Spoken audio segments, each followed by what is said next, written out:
अस्सलाम वालेकुम, मेरा नाम हम्माद अली है। आज 20 मार्च है और बुध का दिन है। कुछ नई डेवलपमेंट्स जो कल रात से चल रही हैं और आगे भी आज मेरे ख़्याल में वो दिन को कवर करके रखेंगी, आपको इन्फ़ॉर्म करता हूँ। सबसे पहले मैं स्टार्ट करता हूँ पाकिस्तान पे सोशल मीडिया पर एक दफ़ा सख्त पाबंदी लगने जा रही है। थोड़े अरसे के अंदर आप देखेंगे कि पाकिस्तान के अंदर ये पाबंदी लगेगी, क्योंकि अब जो बातें शुरू हो गई हैं। पहले पाकिस्तान में ट्विटर जो है, जो अब एक्स के नाम से मशहूर है, उसको बंद करके रखा हुआ है और कोई 3 से 4 हफ़्ते होने को आ गए हैं। इवन दो कि सारी अदालतें, वो सिंध हाई कोर्ट में भी आया मामला, लाहौर हाई कोर्ट में भी गया, इस्लामाबाद हाई कोर्ट में भी गया और सब ने कहा कि इसको खोलें जाकर।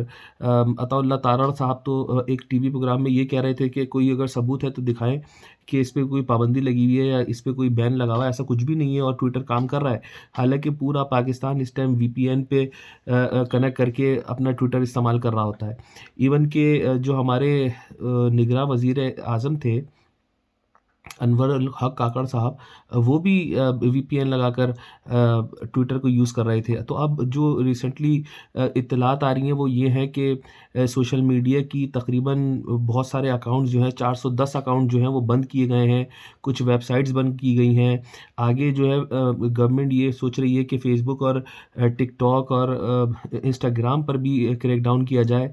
तो और पाकिस्तान में जो अम, आपका बोलने का हक़ है, जो आपको आज़ादी है इज़हार राय हक़ की, वो बहुत जल्द आपको पता चलेगा कि वो आपके पास नहीं रहेगी और चीज़ों की तरह।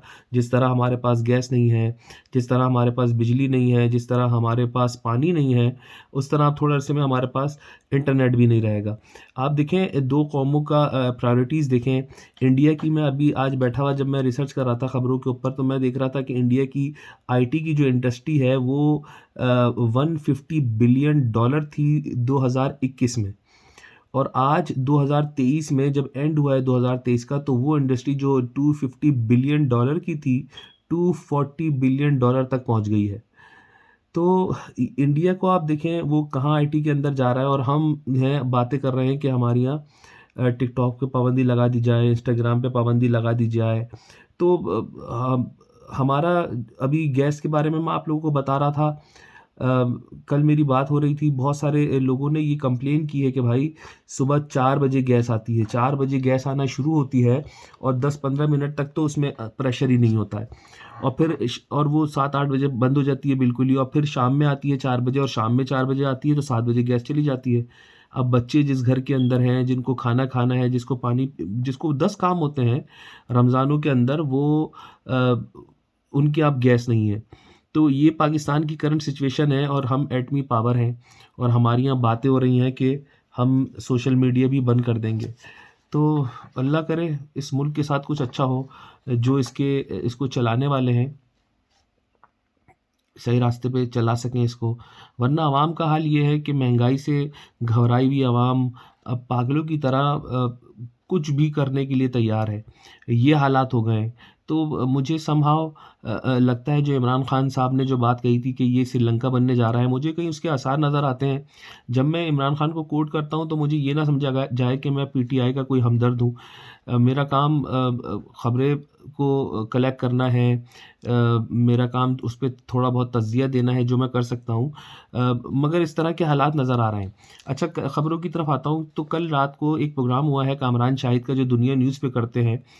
उसके अंदर जावेद लतीफ़ साहब ने भी वो गाहे-बगाहे वो बोल रहे हैं, काशिफ़ अब्बासी के प्रोग्राम में भी उन्होंने बोला था कि इस हुकूमत को कान से पकड़ के लाया गया और बिठाया गया है। कल उन्होंने ये बोला है कि ये धांधलीशुदा इलेक्शन तो थे ही, मगर इसके अंदर पैसे लेकर लोगों को जितवाया गया है और बाकायदा पिक एंड चूज़ किया गया है, और उसके बाद इस तरह ये इलेक्शन हुए हैं। देखें, जब इलेक्शन हो रहा है, जब से मैं आप लोगों को ये बात मैंने शेयर करी थी कि इसके अंदर धांधली तो हुई है, बड़े पैमाने पे धांधली हुई है, और धांधली एक तरफ से नहीं हुई है, धांधली 2 तरफ से हुई है। एक धांधली तो ये है कि पीटीआई को बिल्कुल साइड दीवार से लगाया गया है। दूसरी धांधली ये हुई है पार्टी के अंदर से ही कि नवाज़ शरीफ को साइड पे लगाया गया है। अब आप देखें, नवाज़ शरीफ के जितने भी करीबी लोग थे, राना सनाउल्लाह हो गए, जावेद लतीफ़ हो गए, बहुत सारे ऐसे नवाज़ शरीफ के जो करीबी हैं उनको हरवाया गया है और शहबाज शरीफ साहब का ग्रुप को जितवाया गया है। तो अब गाहे-बगाहे अब सब लोग चीख रहे हैं। जावेद लतीफ़ ने कहा कि पैसे लेके ये इलेक्शनों के अंदर पिक एंड चूज़ हुआ है और वक़्त आने पर मैं सब बताऊँगा कि ये हुआ क्या है।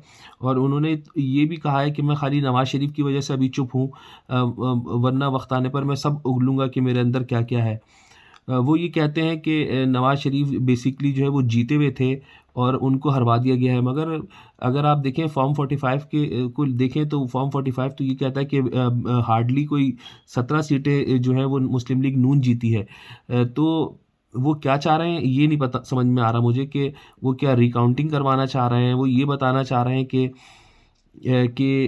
पंजाब में नवाज़ शरीफ ने स्वीप किया है, जबकि दिख रहा है कि पीटीआई जो है वो वाज़े तौर पे जीती है। बहरहाल मुस्लिम लीग नून जो है वो खुश नहीं है नवाज़ शरीफ ग्रुप जो है, और वो गाहे-बगाहे वो अपनी इस बात का इज़हार कर रहे हैं। जिस तरह ख्वाजा आसिफ ने कल 2 दिन पहले एक बयान दिया कि इमरान खान का और जनरल कमर बाजवा हैं और फैज़ हमीद हैं, उनको पार्लियामेंट में बुलाना चाहिए और उनको पार्लियामेंट में बुलाकर सवाल करने चाहिए कि ये जो दहशतगर्दी हो रही है, उनके ज़माने में जो दहशतगर्द आए हैं, वो कवर करने के लिए अपने आप को ये बात कर रहे हैं ख्वाजा आसिफ। तो उनको पार्लियामेंट में बुलाना चाहिए। तो बाद में वो ये प्रोग्राम में कहते हैं कि मुझे धमकी आमेज़ मैसेजेस आए हैं और मुझे अच्छी तरह पता है कि मेरे घर का रास्ता क्या है और हमने पहले भी जेलें देखी हैं, हम आप भी देखेंगे। वो ये इल्ज़ाम उन कमर बाजवा पे लगवा रहे हैं जिनके बारे में इन्होंने खुद कहा है कि मुझे 2018 के जो इलेक्शन हुए थे वो उसमें मुझे जितवाया गया है। उन्होंने ये भी इतराफ़ किया था और उन्होंने इस दफ़ा भी एतराफ़ किया है कि उनसे कहा गया कि आप तो धांधली ज़दा इलेक्शन से आए हैं, तो उन्होंने कहा ये आप मुझसे नहीं पूछें, जिन्होंने मुझे जितवाया है, आप उनसे बात करें। तो मुस्लिम लीग नून में भी दरारें पड़ी हुई हैं। वो भी खुश नहीं है एस्टेब्लिशमेंट से।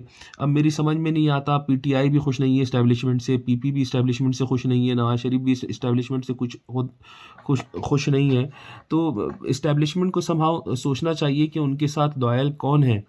कौन उनके साथ चल सकता है? क्योंकि सियासी पार्टियों का यही चलता रहेगा। मगर मुझे ये लगता है कि एस्टेब्लिशमेंट को अब ये सोचना चाहिए कि जो आवाम ने फ़ैसला दे दिया है, उसको अच्छे से मान लिया जाए। क्योंकि ये नवाज़ शरीफ हो गए, ये शहबाज़ शरीफ हो गए, ये वक़्त आने तक जहाँ पर ये अपने ओहदे एन्जॉय कर रहे हैं, जब तक तो ये चलेंगे। जैसे ही इनसे ये ओहदे ले लिए जाएँगे, ये फ़ौरन वही कोसना शुरू कर देंगे एस्टेब्लिशमेंट को। इसके साथ नवाज़ शरीफ साहब सऊदी अरब जा रहे हैं, उम्रे में आखिरी अशरा वो सऊदी अरब में गुज़ारेंगे और वहाँ से वो फिर लंदन चले जाएँगे। पहले चले जाते, मगर मेरे ख़्याल में वो सेनेट के इलेक्शन को कवर करना चाह रहे हैं। इस वजह से वो अभी पाकिस्तान के अंदर हैं। साइफ़र के हवाले से आज का दिन बड़ा इम्पोर्टेंट है।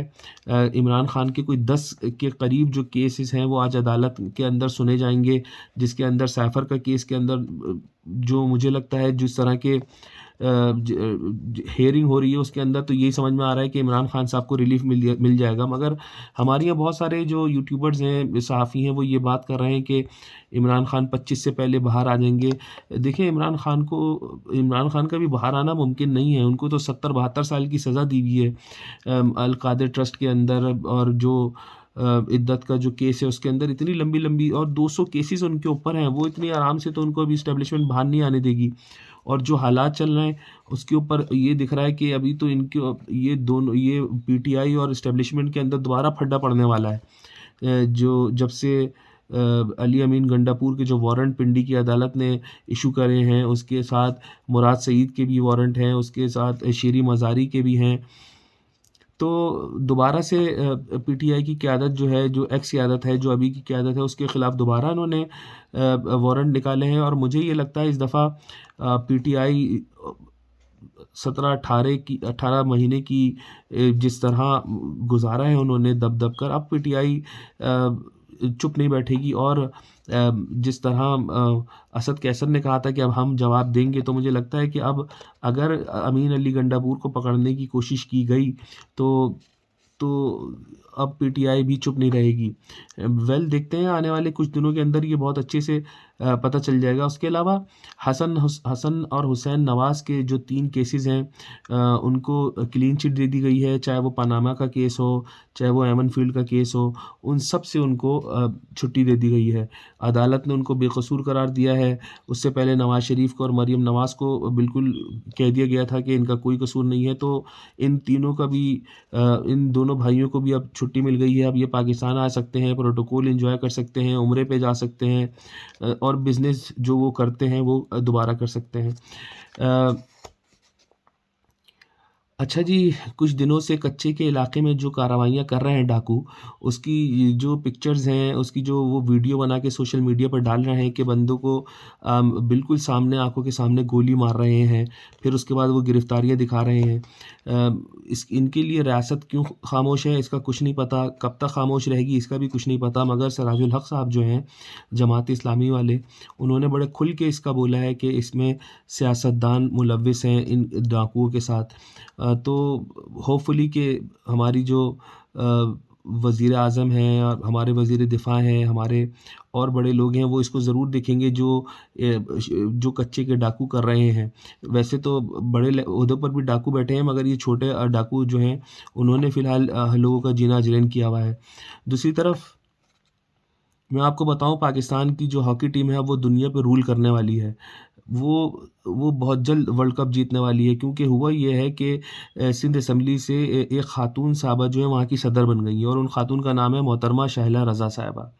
मुझे नहीं पता उनको हॉकी की कितनी जहाँनुँ हैं। वो कोई साबिक़ ओलंपियन रह चुकी हैं या फिर वही जिस तरह हमारे यहाँ कमबख्ती फेरी जाती है क्रिकेट के अंदर मोहसिन नकवी साहब की को दे दिया गया है, क्योंकि उन्होंने मुल्क को बहुत सर्व किया है। उनके आबा-ओ-अजदाद का भी दूर तक कोई ताल्लुक नहीं होगा क्रिकेट से, मगर उनको चेयरमैन बना दिया गया है और यहाँ पर शहला रज़ा को नवाज़ा गया है। करना कराना उन्होंने कुछ नहीं है। सिंध वाले तो वैसे ही मशहूर हैं, पीपल्स पार्टी ने जो हाल करा है सिंध का 15 सालों के अंदर, और कराची का वो पूरी कौम के सामने है, और होपफुली कि उनकी जो परफ़ॉर्मेंस है वो ऐसी ही चलती रहेगी, क्योंकि ये लोग सीख के आगे करने वाले कुछ नहीं हैं। मुझे एक कल से मैं ये बात सोच रहा था, जब से ज़रदारी साहब ने ओहदा सँभाला है, बिलावल कहीं जाकर साइड पे लग गए हैं। देखें, ये तख्त इतनी बुरी चीज़ है कि बाप और बेटे को भी आपस में लड़ा देती है, मरवा देती है, और वही हुआ है जब से ज़रदारी साहब आए हैं। वही ज़रदारी साहब हैं। अब बिलावल भुट्टो जो इतना चीखा करते थे नवाज़ शरीफ के ऊपर, शहबाज शरीफ के ऊपर, साइड पे दबक गए हैं। तो ये हालात है सियासत के तो पाकिस्तान में। महंगाई अपने उरूज पे है, कोई पूछने वाला नहीं है। मगर इन सब के अंदर पाकिस्तान हॉकी दुनिया पे राज करने वाली है, इसका मुझे बहुत अच्छी तरह पता है। फिर वही फ़लस्तीन में दोबारा अटैक किया है इसराइलियों ने, और 80 फ़लस्तीनियों को शहीद किया है। रोज़ाना 70-80 ऐसी कॉमन बात हो गई है, हमें अब इसका दर्द भी नहीं होता है, हमें फ़ील भी नहीं होता है कि हमारे 70-80 लोग इस तरह रोज़ाना मर रहे हैं। अल्लाह करे कि कोई मुसलमान उठे और ये जो तमाशा लगाया हुआ है इसराइलियों ने उसको ख़त्म करे। कल मैं किसी से बात कर रहा था, तो ये कह रहे थे कि ये इसने तो इज़राइल ने तो हिटलर को भी पीछे छोड़ दिया है जो हरकतें कर रहा है। तो अल्लाह करे हमारे 57 मुसलमान ममालिक में से कोई ना कोई जागे और इसको रोके। वो वक़्त आए, अल्लाह पाक हमें अपनी अमान में रखे, पाकिस्तान की अल्लाह पाक हिफ़ाज़त करे। जब हम अपने लिए दुआ करें, पाकिस्तान के लिए दुआ करें, तो कश्मीर और फ़लस्तीन के मुसलमानों को भी अपनी दुआओं में याद रखिएगा। अब तक इतना ही, इंशाअल्लाह जो भी अपडेट होती रहेंगी तो मैं इंशाअल्लाह आपको मुत्तला करता रहूँगा। बहुत शुक्रिया आपकी समातों का। जहाँ रहें खुश रहें। अस्सलाम वालेकुम।